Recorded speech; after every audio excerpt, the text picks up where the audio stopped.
You know, so I'm sitting there, and here's what's going through my mind, Dr. Ennis. I'm gonna lay all this out, and we're circling back to your point.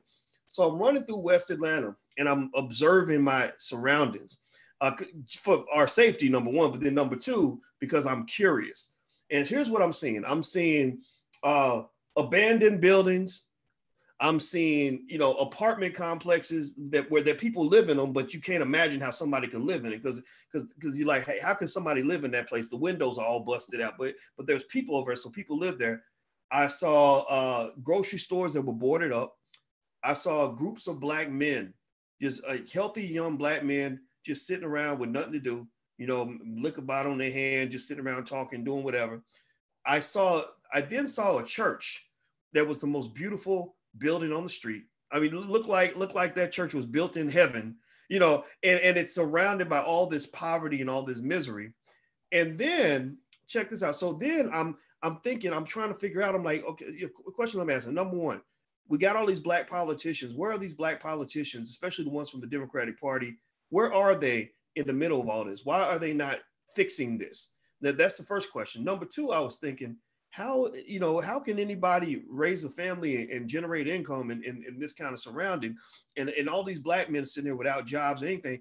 And then I saw a group of white white and Hispanic construction workers that were the only people I saw that they looked like they had a job, and they were just in the neighborhood. You could tell they were just there to do their job, make their money, and go home, right? So they're making money off this community. They're pillaging this community. And then check this out, Dr. Anderson. Then when we got thirsty and we stopped at one of the corner stores to buy some a Gatorade. In the corner store, it had all the metal bars and everything up, and it was run by a couple Arabs where you know that they did not live in that neighborhood. So my point is that I'm seeing all this devastation, and I'm thinking about the fact that the politicians have abandoned them, that the church is the nicest building on the block, that the only people there making money are white folks, and that the corner store is being run by people who are not Black.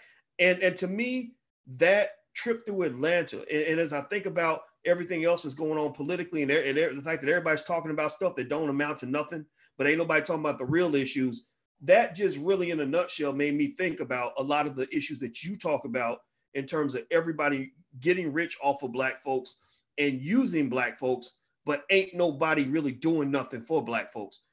Can you speak to that? I don't even have a question. I just wanted to tell you that story. That's an excellent story. That's a good one too. And yes, everybody, I guess ever since the end of the Civil War, even before that in terms of slavery, everybody used Black folk as a whore. They use a pimp and hustle them.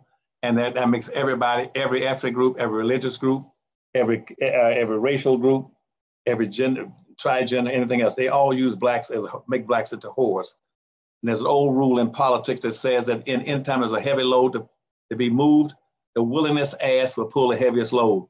So they make Black folk the willingness ass to pull the heavy loads on everything.